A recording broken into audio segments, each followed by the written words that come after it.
Olá pessoal, tudo bom? Sejam muito bem-vindos ao canal Praticamente. Hoje temos um convidado especial, temos aqui o Nilson, nosso amigo aqui da Holanda. Eu o convidei porque ele tem uma bagagem e ele tem experiência para falar sobre o tema de hoje, que é a educação especial na Holanda. Então ele vai se apresentar um pouquinho, separei algumas perguntas, mas o mais importante é a gente poder ver como que ele, como pai, tem sentido, tem visto essa organização do que acontece aqui. Se você já mora aqui na Holanda, para você poder entender um pouquinho melhor, para você comparar como que tem sido essas histórias, mas também se você tem um desejo de vir para a Holanda, para você saber como que é o atendimento aqui na educação especial. Então, Nilson, é com você. Conta aí um pouquinho pra gente quem é você, o que você está fazendo aqui. Então, sou casado, né? Tenho um filho de hoje com 5 anos. Eu e minha esposa somos do Ceará, somos de Fortaleza. A nossa história começou em relação à Holanda especificamente um pouco antes da pandemia. Nós recebemos uma proposta, a pandemia veio. Descobrimos o autismo do nosso filho, até então nós não sabíamos antes da pandemia, né? Então o desejo para vir para a Holanda foi antes da descoberta do autismo dele. Legal.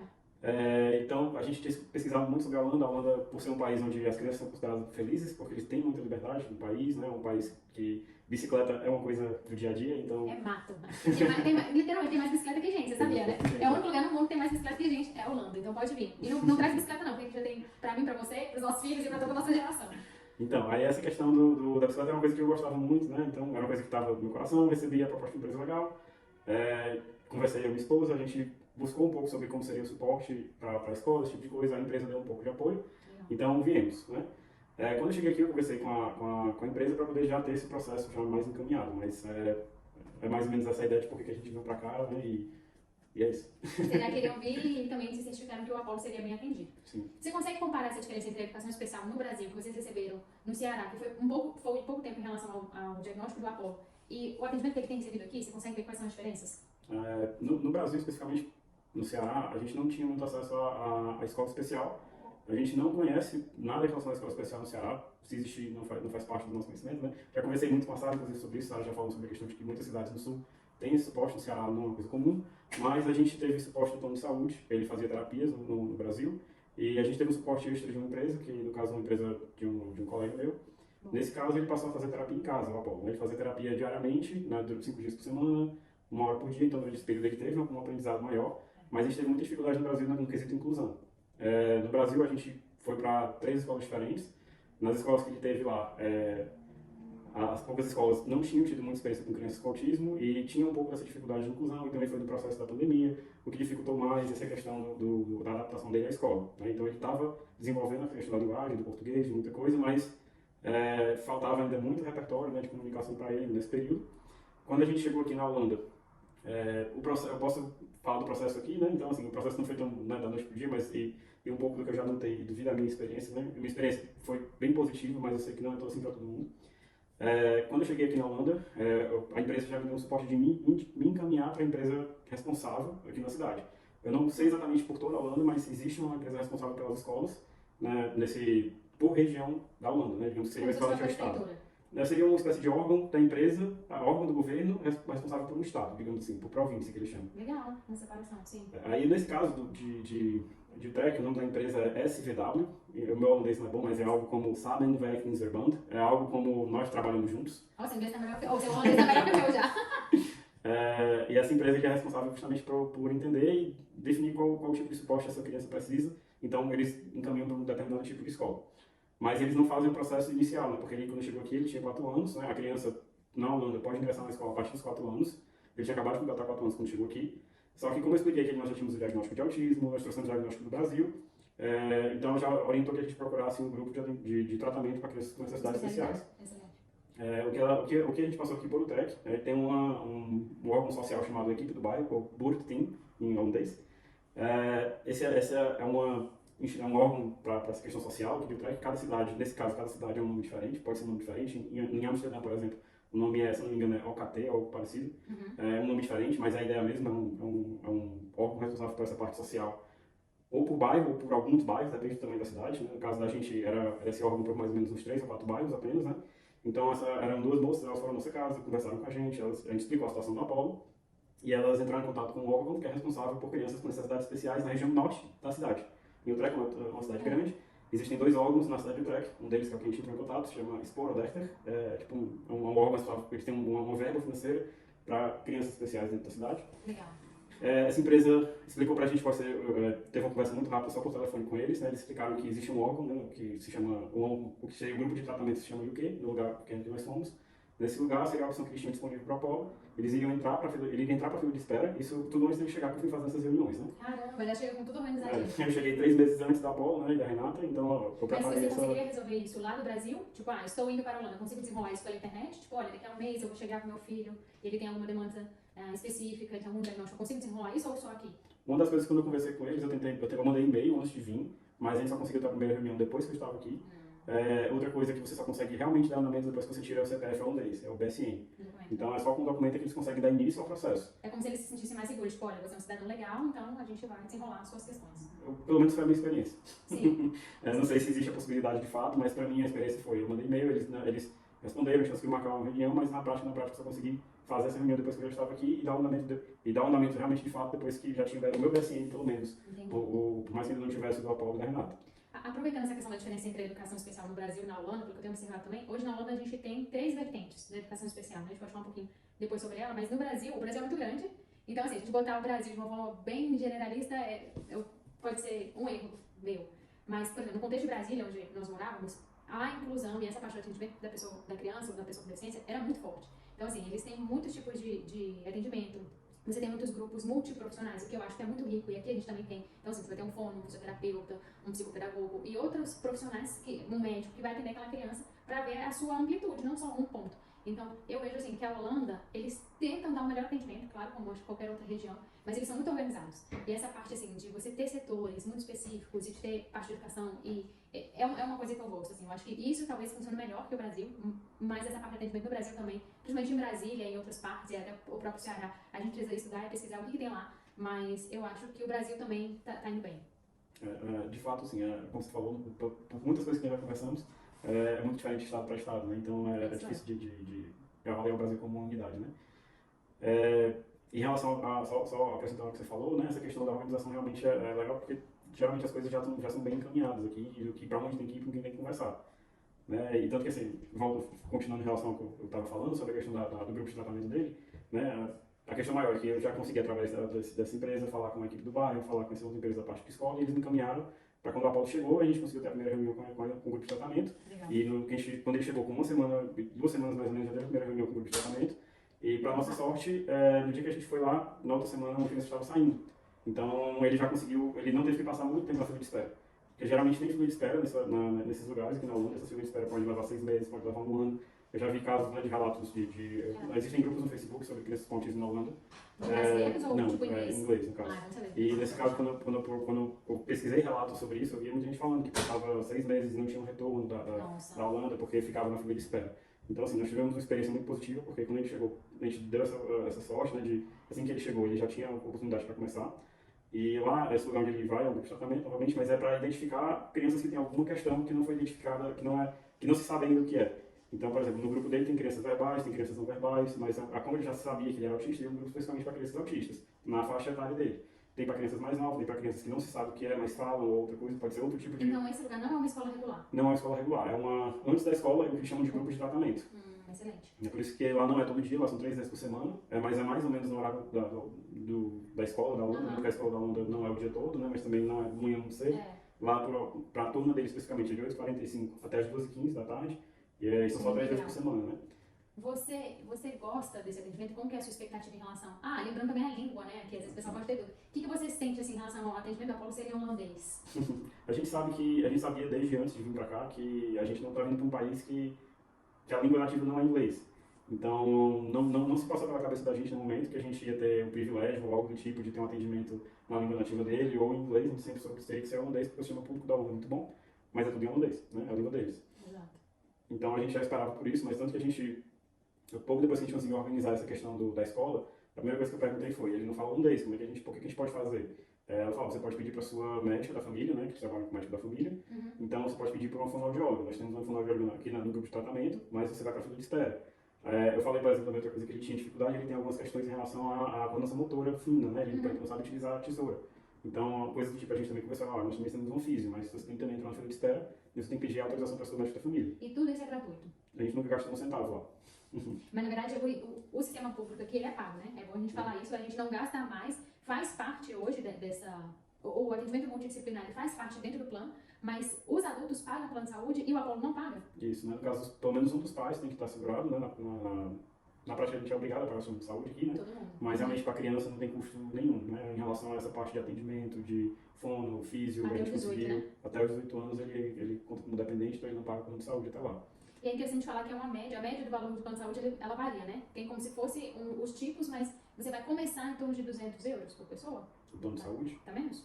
O plano de saúde que a gente paga hoje está 150 euros desse ano, mas ele muda, né? É verdade. Não, porque a gente aqui paga quase 300, dá uns 290 os dois. Então, o 150 básico mais ou mais ou menos, em torno disso você já tem que botar no orçamento. E o filho, a criança no caso, até 18 anos, não paga e tem todo esse recurso, mas também não é pra ontem. Tipo, não, quero isso, quero aquilo outro. Sim, sim.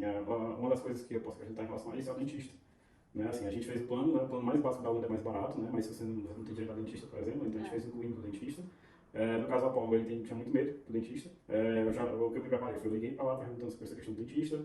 Eles falaram que para que ele possa ir para um dentista especializado para crianças especiais, ele tem que primeiro passar pelo dentista regular, e o dentista regular vai passar um encaminhamento para ele. Nós fomos ao dentista por volta de abril, maio do ano passado, e o Apolo não aceitou nem chegar perto da cadeira, né? Então, assim, a moça nem tentou atender ele, ela já sabia, já tinha adiantado, né? Então ela falou, de qualquer forma você tinha que vir, porque é parte do processo. Então a gente já vai passar o encaminhamento, ele não precisa sentar, se vai receber o encaminhamento você pode ir pro médico. Ao ligar pra lá, tinha uma fila de espera de 6 meses. Meu Deus, falta de dente, então o menino vai chorar 6 meses, coitado. No caso, a gente foi só por questão de processo de check-up, né? Nosso interesse era já ter esse processo regularizado. Então já vim com os dentes em dia, tudo certinho, não passava uma dessa. E no caso é bom sempre você fazer essa questão do preventivo, né? Então não esperar uma necessidade. Então você, tipo assim, é melhor regularizar o processo, até porque para ele é traumático o processo, né? Para criança que não tem essa experiência, essa primeira experiência. Então o atendimento aqui foi excelente, né? Assim, a médica foi super paciente. No primeiro dia, a única coisa que ela fez foi olhar os dentes dele, por sinal identificaram que ele estava com a cárie. Eles levaram, então, assim, não foi no primeiro dia que eles fizeram o tratamento, para que não fosse traumático. Então tudo isso foi um processo de a gente ficar voltando até que ele já estivesse mais confortável. E um desses dias que ele estava mais confortável, eles fizeram um tratamento, né, para isso. Então, uma pergunta importante é, como eu falei, a gente tem as divisões das escolas. Aqui o sistema educacional é bem diferente do que a gente está acostumado no Brasil. Eu até fiz um vídeo sobre isso, mas eu tento fazer um outro, explicando um pouquinho melhor, porque ele é realmente bem diferente do que a gente está acostumado. Então, para a educação especial, ele também tem uma certa mudança. Então, o Nilson estudou bastante sobre isso. Eu estudei um pouquinho, mas ele estudou mais que eu como pai. Então, ele vai explicar um pouquinho quais são as divisões sobre as escolas SOS que tem aqui na Holanda. De antemão, né, assim, a escola primária, né, que hoje é a nossa preocupação, né. Eu não vou considerar detalhe de todo o processo, porque são muitos nomes, muita sopa de letrinha na Holanda. Mas na educação primária, que seria até 12 anos de idade, existe a escola regular, né, que eles chamam de BO, que é Base Device, escola regular. Existe uma escola que é mista, que no caso eles indicam para que uma criança tenha alguma dificuldade. Então vai ter crianças típicas e neurodivergentes, né, neurotípicas e neurodivergentes nessas escolas. Só que essa questão é porque às vezes eles não sabem o que é a questão, seja, por exemplo, a criança está com uma dificuldade no aprendizado, ou até mesmo essas escolas, a gente visitou essas escolas, existem crianças com QI elevado, e elas não conseguem acompanhar o ritmo da escola regular, elas ficam entediadas, são palavras que eles usaram. Como no Brasil fosse altas habilidades, a criança vai para essa escola também para ter mais estímulo. Sim, né? Então, assim, né, são, por exemplo, isso é o que eles chamam de escola SBO, que é uma escola especial, mas ainda é uma escola considerada regular, então é uma escola mista, digamos assim. Nessa escola existem dos grupos de 1 a 8, né, que a gente chama de grupos aqui, as salas, né? No grupo 1 a 8, que também vai até 12 anos de idade. A única diferença é porque esses grupos são menores. Nas escolas regulares, os grupos podem chegar até 30 alunos e geralmente é um professor só na sala. Padrão Brasil aí. Nas escolas SBOs, geralmente é um professor também só na sala. Algumas vezes, em algumas turmas, eles chegam até 2, dependendo do comprometimento. Dependendo da necessidade da escola. Geralmente são nos primeiros anos que a gente tem mais de uma pessoa, nos primeiros grupos, mas geralmente esses grupos são de 12 a 15 alunos. Muito raros são menos que 12. E existem o que eles chamam de escolas realmente especiais, que são uma necessidade maior, no caso, né? A criança tem que ter mais suporte. Qual é o termo dessa escola? Eles chamam de Special on Device, que é SO. Né? Existe a BO, né, que seria mais regular, a SBO a mista, e a SO é que tem um nível de comprometimento maior, então a criança precisa de mais suporte. Na SO, eles dividem as SOs em 4 clusters, que eles chamam, que é 4 tipos de escolas diferentes para as SOs. A SO1 são para crianças que têm algum tipo de dificuldade na visão, seja cegueira total, ou seja por alguma outra questão, né? Eles não especificam o tipo da necessidade, mas é algum tipo de dificuldade na visão. No segundo tipo, são para crianças com não desenvolvimento de fala. No caso, são crianças que eles sabem que, por exemplo, pode ser surdo, mudo, ou alguma outra questão que tenha ocorrido. Pode ser um outro transtorno que aí a fala ainda não foi desenvolvida também. Não obrigatoriamente, assim, um transtorno comportamental. Nesse caso, Sim. geralmente não é comportamental, é alguma outra questão que impede a questão da voz. Então, eles trabalham com a linguagem de sinais nesse tipo de escola. A linguagem de sinais, vamos dizer, eu não sei o nome, mas tem um nome, provavelmente tem um nome para ela aqui. Provavelmente. Existem os outros dois tipos, que são a SO3 e a SO4. A SO4 ela é especial para crianças com transtornos comportamentais, né, como o autismo, por exemplo, e não só autismo, mas TDAH, ou, enfim, eles citaram outros, na memória não ajuda, mas, e a SO3. A SO3 é para crianças com QI abaixo da média, ou menor do que isso. Nas SOs, as turmas podem variar entre 8 alunos, algumas turmas, mas ainda a média continua sendo 12 alunos. Mas geralmente nas SOs existem um professor e um assistente. Existem exceções, né, eu visitei as escolas, mas a expectativa que se tinha pelo órgão, né, o SWV, que exista um professor e um assistente nessas turmas. Só que existe uma questão da Holanda que estava tendo muita falta de profissionais, né? Eu passei em algumas escolas que eles não estavam profissionalmente por falta de profissionais disponíveis e algo do tipo. Mas, né, a SO3 é para crianças com QI reduzido. Eles fazem esse teste de QI nas crianças geralmente para avaliar, né, o nível de suporte que ela precisa. E tem uma diferença grande na SO3 comparada às outras. A SO4 ela ainda continua com o mesmo currículo de ensino, só que ela tem algumas metodologias para ajudar essas crianças, né? Seja, por exemplo, a criança precisa de um tempo, ela sai da sala, eles precisam de uma turma com mais silêncio, eles utilizam aqueles fones para evitar barulho, tipo um abafador. Então, eles têm alguns mecanismos para ajudar as crianças, mas eles continuam com o mesmo currículo escolar, né? Vai do grupo 1 ao grupo 8. Já na SO3, eles não seguem o currículo escolar obrigatório. Eles têm o currículo, eles podem ofertar o mesmo currículo, mas o currículo que a criança vai seguir não é o currículo que vem da escola básica.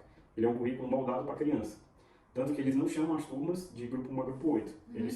Cada escola tem uma liberdade de falar alguma coisa, mas uma das que a gente visitou, por exemplo, eles separavam o nome dos grupos por animais. Aí só como uma forma de identificar mesmo, não tem um motivo específico, teve uma outra que era cores, né?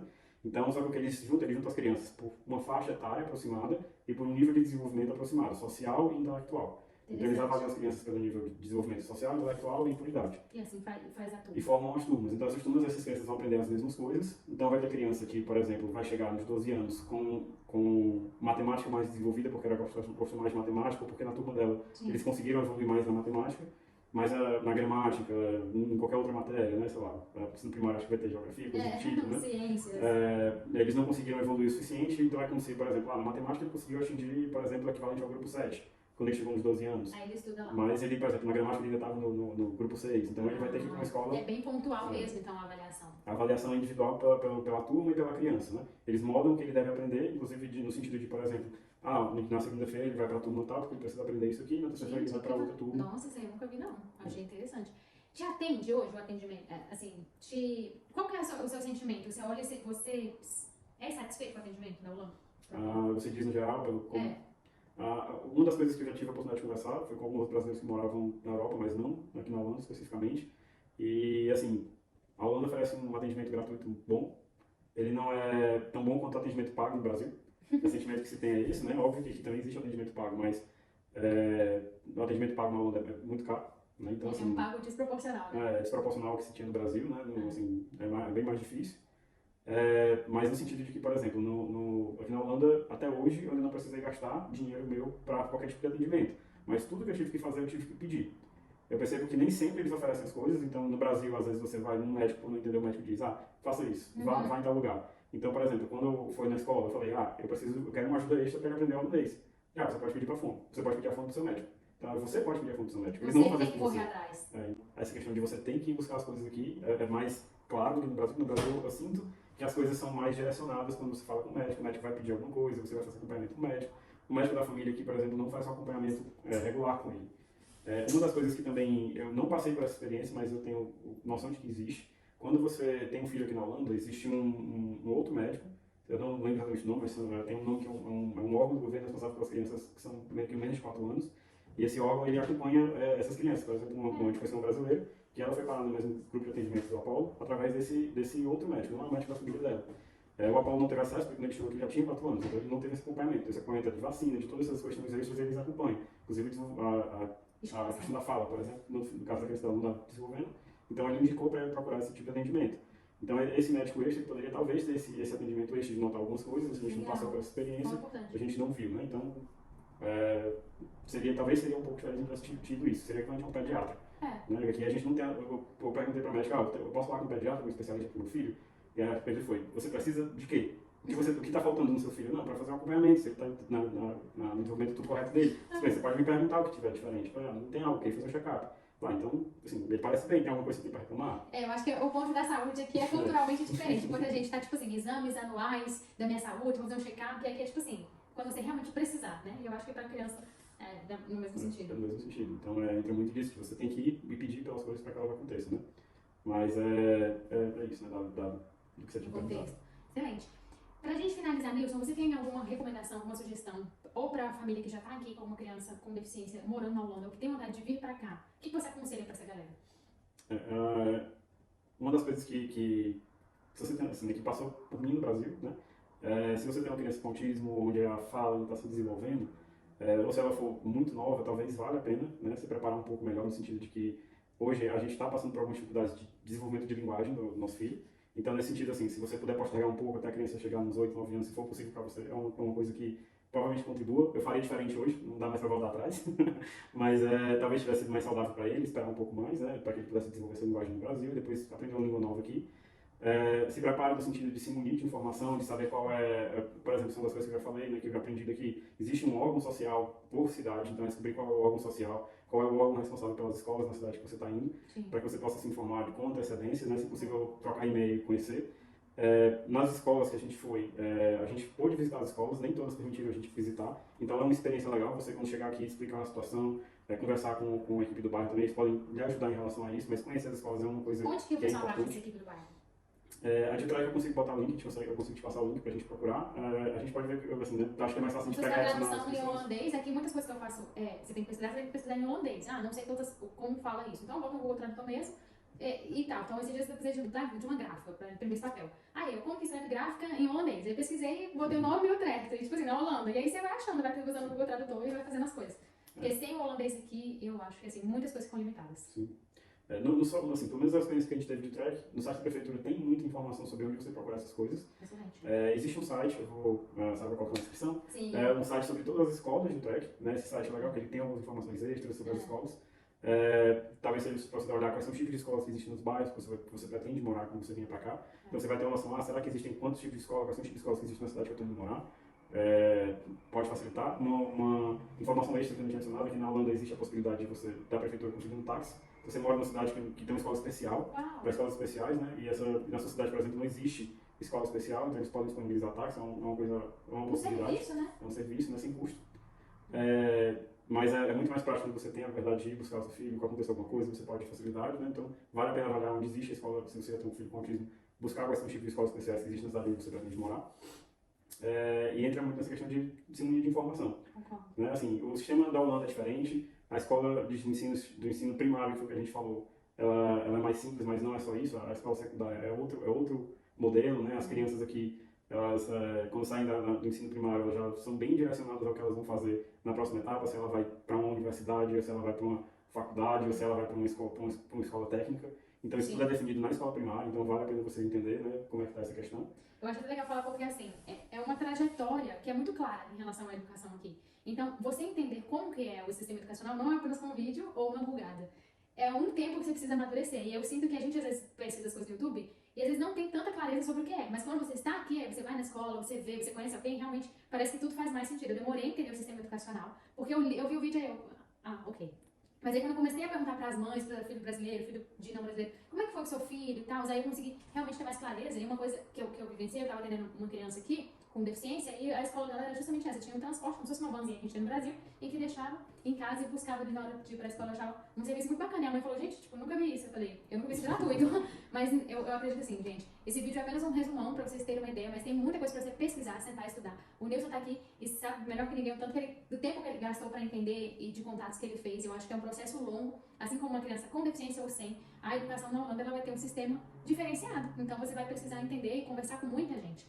Mas a gente está aqui num espaço, né, que acabou de ser aberto, que tem justamente o objetivo de atender crianças com deficiência que precisam dessa estimulação em português, porque hoje eu vejo que é um desafio. Assim como o Nilson falou, você sai do Brasil, você está lá sendo atendida, a criança está sendo estimulada e tem aquele retorno, está aprendendo a falar as palavras em português, está aumentando o vocabulário, e aí tem que resetar o jogo, né? E aí vem para a Holanda, E uma das angústias que a gente tinha quando a gente compartilhava sobre os exames, por exemplo, o exame é em holandês. Então, quando a equipe está avaliando a criança, ele não sabe o holandês, ele nunca aprendeu, então ele não responde aí, então tá bom, aí embaixo. Não, mas peraí, como é que eu vou avaliar uma coisa que eu não sei? Fala comigo agora chinês ou japonês e me pergunta alguma coisa, eu vou falar nada. Aí você vai falar, realmente você não sabe nada? Então, algumas coisas acontecem que são, eu acho que processos que, na nossa visão, acabam sendo falhos, mas que fazem parte. Então, assim, hoje o objetivo de praticamente é atender também essas crianças e as famílias para que vocês tenham um suporte, possam se munir de informação e junto numa comunidade brasileira possam se apoiar. Não, ó, peraí, eu fiquei sabendo de tal coisa. Não, mas deixa eu falar, tem um auxílio aqui para crianças que é trimestralmente. Muitas informações a gente vai sabendo, trocando informações, trocando figurinhas e estando ali em contato com outras pessoas. Então eu agradeço a participação de vocês, a paciência de nos ouvir. Espero que a gente tenha acrescentado alguma coisa.